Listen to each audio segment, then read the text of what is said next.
Hey, what's going on, guys? It's Jack, back again to talk about the big end boss problem of BfA that has been pervasive and just constantly happening throughout this expansion. This video is also kind of a summation of my thoughts as to what's wrong with raiding these days from a healing perspective, and what has been pushing me more and more towards Mythic Plus. Now, as some of you may or may not know, I went from raiding in Fuse, around a top 20 US guild at the time, to raiding in Future on EU. So I started a brand new account, started fresh, put myself in an entirely new environment, different raid times, and a lot longer raid times as well. Early on, I thought it was the 6 to 8 hour days every day during progression that was steadily starting to get to me and steadily started to annoy me. But the more that I got used to it, the more that I properly planned and slept better, ate better, and everything like that to make sure I was at 100% every time, the more I really enjoyed it. But there was always something nagging at me about why I wasn't enjoying raiding as much this expansion when it was all I wanted to do in previous expansions. Yes, Mythic Plus has grown and developed, but I think the big point of it is with the structure of raiding that hasn't changed too terribly much, where the end boss is taking just about as long as all the other bosses combined, or pretty close to that level. It's really made it so that if the end boss isn't good, you're really not enjoying the rest of the raid encounters themselves, right? You might have a couple favorites here and there that you just absolutely love, but if the end boss isn't as good or satisfactory, then it really starts laying on a greater disappointment, and it starts kind of tainting the rest of the tier itself. And what I mean by that is, from a healer perspective, it's all about damage. G'huun and Jaina, at the very beginning, both of those encounters were playing weird mini games. You go into these fights and you're supposed to be dunking an orb that you can't let touch the ground, and you have to be running through pustules and basically just taking warlock gateways. We're looking at Jaina and you're playing ship battles, and you pretty much means you have 2 or 3 people doing all the mechanics of knocking barrels off of the platform. Healers, specifically priests, are mind controlling a lot of these guards that are jumping onto your ship, and you're jumping them off. But then you're just sitting there doing mechanics for 4 or 5 minutes until you actually get into the part of the fight where there's some healing. And then when there is some healing, G'huun and Jaina together both get into this incredibly weird ramp cycle where the damage goes from manageable to minimal,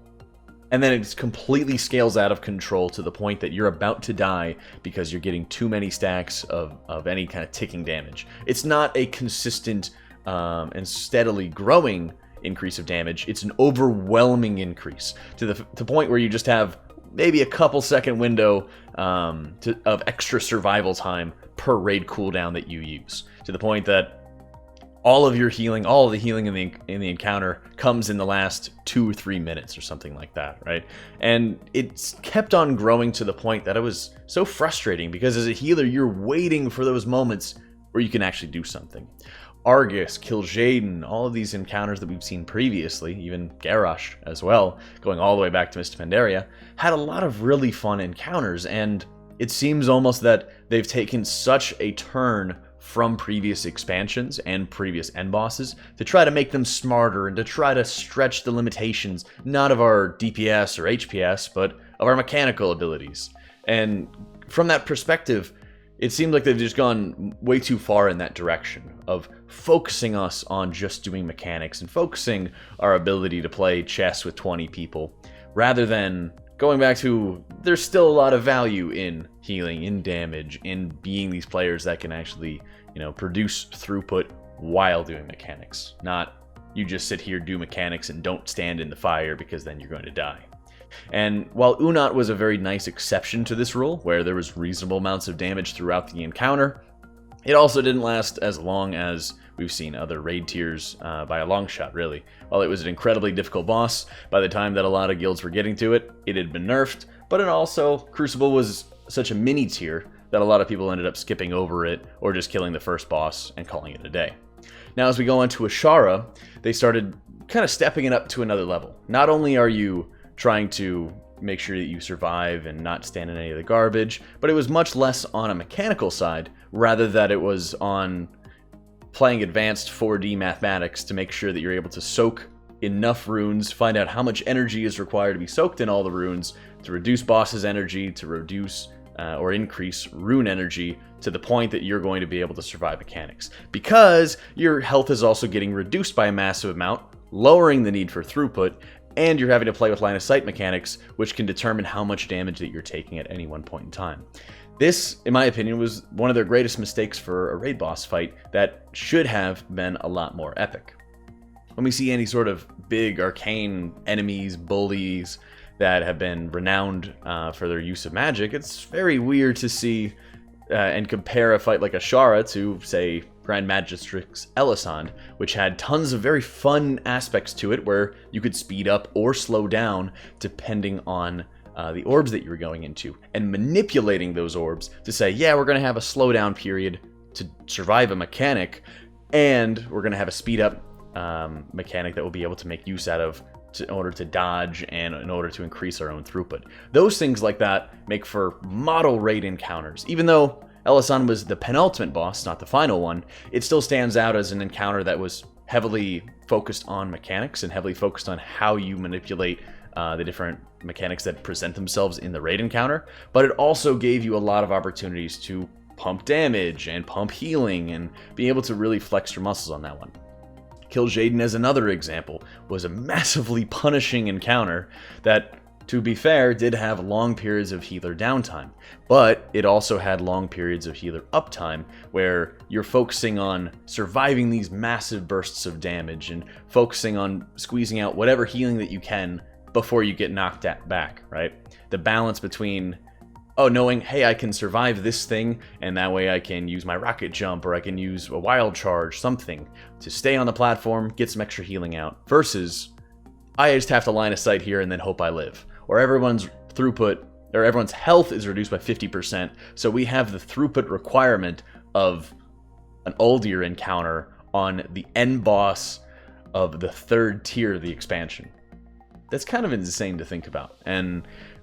that also brings me to Ny'alotha. So talking about some of the mechanics of the encounter, at first you start having to fight up against the Mind Rack. It's just this avatar created by Ny'alotha, and there is a mass flood of tentacles that cover the room. With this, it's more of a damage check that you have to make sure that you're killing tentacles one by one, because every time you kill one, it heals up every single other tentacle. And each time that you kill a tentacle, it then increases the damage that this avatar of Ny'alotha does take. So you're trying to make sure you're killing tentacles or cleaving tentacles down while dealing as much damage to this avatar as possible. So you have a limited time window to kill these, refresh the damage taken buff onto the avatar as quickly as you can, and then get out of that phase as rapidly as possible, because your body is, or your mind is separated from your body, and in order to get back, you need to be able to kill this. Once you do kill that avatar, you are then able to go back to the boss and just pound as much damage as possible. So once you have any of those tentacles covering up the room all over the place, you're not really taking all that much damage. By standing close to these tentacles, you're supposed to be taking a never increasing amount of damage, making it so that you're not wanting to have your group get too close to new tentacles and bring the avatar right on top of whichever tentacle that you're at. That way you can kill it off, reduce the damage you're taking, but we didn't really see that at all. It was just very low, very trickle-heavy type damage, where our 4-5 healer comp was just massively overhealing. Once you end up going into phase 2, after the boss gets unstunned, you have a lot more tentacles to kill, except for these need to be individually tanked, and the boss will be putting out paranoia onto players, which requires them to stand together, otherwise they're going to be losing sanity very quickly and supposedly be taking some heavy damage. But again, that damage we were not really seeing at that point. The paranoia effect is very similar to Stone Guard, where you have to stand close to an ally, and overall you're pretty easily able to keep the raid in between both tentacles and cleave off onto them. This also starts splitting up the raid, where one group, the group that I was in, is going to be continuing to go downstairs and fighting up against that avatar of Ny'alotha, taking down those tentacles before it gets too late, while the next group has to stay upstairs, where they'll be witnessing the actions between Sylvanas and Ashara as they were teaming up together.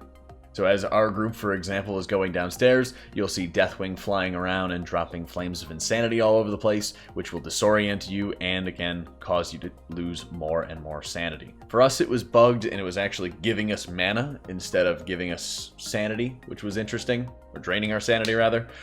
Kind of interesting, probably will be fixed quite soon. But on the other side, one that we didn't get to see is the treacherous bargain, where anybody who's moving around, of course, in the fight with the tread lightly mechanic, is going to be receiving contempt and will be losing sanity. So they have to be taking down the ads downstairs and making sure they're getting interrupts onto any of those black volleys without moving too frequently. So the big challenge that we were having throughout our testing was making sure that we were able to get both groups complete with their mechanics before the phase did end.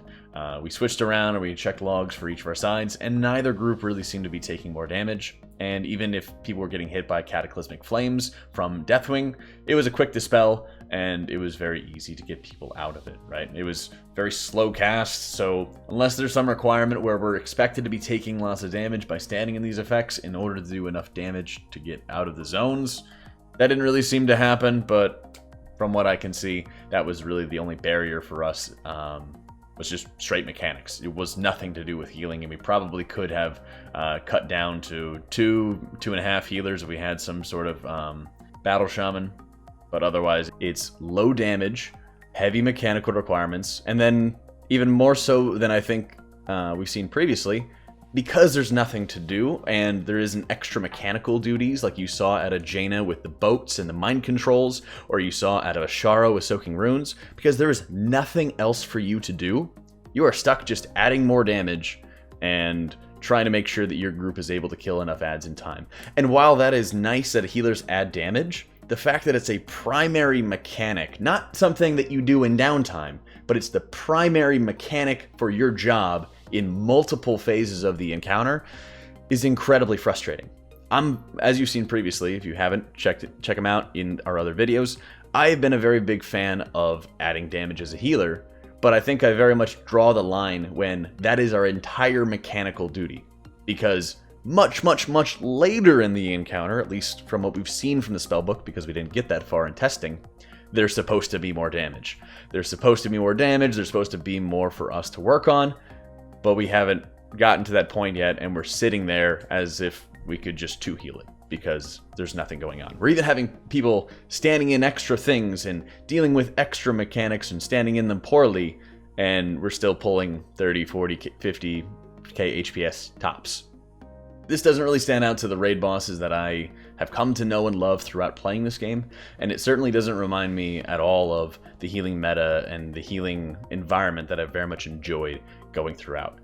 We'll see, and a lot of our future videos are going to start covering and start talking about where other Mythic bosses are going to lie. We're going to have a full Mythic Ny'alotha review, talking about some of the mechanics of the encounters, what I like and what I don't like, but the Heroic N'Zoth, after testing it, has been very disappointing. And even though, some of the main feedback, and I'm sure that they've seen it by now, has been add more damage, I don't know if it's properly been described how much of an issue it is for healers and how frustrating it has been for us going through 200, 300, 400 wipes on end bosses and spending